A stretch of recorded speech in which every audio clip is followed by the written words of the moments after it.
মানুষ যদি বুঝতে পারতো যে তার মেডিকেল প্রবলেমের মেন কারণ তার খাওয়া, তার অভ্যেস। যেদিন থেকে মানুষ রান্না করে খাওয়ার শুরু করেছে সেদিন থেকে মানুষ নিচে যেচে তার প্রবলেম ডেকে নিয়ে এসেছে। যেমন গত 2 বছর আমি শুধু কাঁচা খাই, নো কুকড ফুড, শুধু কাঁচা। এর আগে কিন্তু আমি আমিষ খেতাম, মাছ, মাংস, দুধ, ঘি, বিরিয়ানি, পোলাও, এটা তো আমার একদম ফেভারিট খাবার ছিল। কোল্ড ড্রিঙ্কস আমার ফেভারিট খাবার ছিল। কিন্তু যেদিন আমার ডায়াবেটিস হলো, বহু ডাক্তারের কাছে আমি ঘুরে বেড়ালাম, বহু ওষুধ খেলাম, দেখলাম যে ওটা কন্টিনিউ হবে, ওটা সারবে না। তারপর যখন ওখান থেকে পড়াশুনো শুরু হলো, নিউট্রিশন নিয়ে অনেক কিছু লেখাপড়া শুরু হলো, অনেক আমরা পরীক্ষা নিরীক্ষা করলাম, নিজের উপরে পরীক্ষা নিরীক্ষা করলাম, হাজার হাজার লোকের উপরে পরীক্ষা নিরীক্ষা করলাম, তখন দেখতে পেলাম বেসিক্যালি ডায়াবেটিসের কারণটা কী অ্যাকচুয়াল, মানুষের ব্লাড প্রেশারের কারণটা কী। তার কারণ ডায়াবেটিস বলে কোনো রোগ নেই, ব্লাড প্রেশার বলে কোনো রোগ নেই।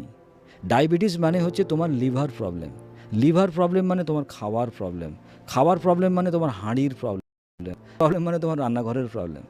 তাহলে যে মানুষটা রান্নাঘরে চাবি দিয়ে যেতে পেরেছে সে কিন্তু ক্যান্সার সারিয়ে ফেলতে পারবে। যে মানুষটা তার রান্নাঘরে তালা দিতে পেরেছে সে মানুষটা তার ডায়াবেটিস সারাতে পারবে।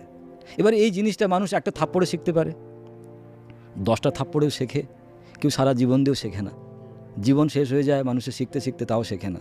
একই ভুল মানুষ দিনের পর দিন করে যাচ্ছে। না, এই যে ডায়াবেটিস, মানে আমি আরও অনেকগুলো রোগ বললেন, কিন্তু সবগুলো নিয়ে করতে গেলে তো আলোচনা অনেক দীর্ঘায়িত হয়ে যাবে।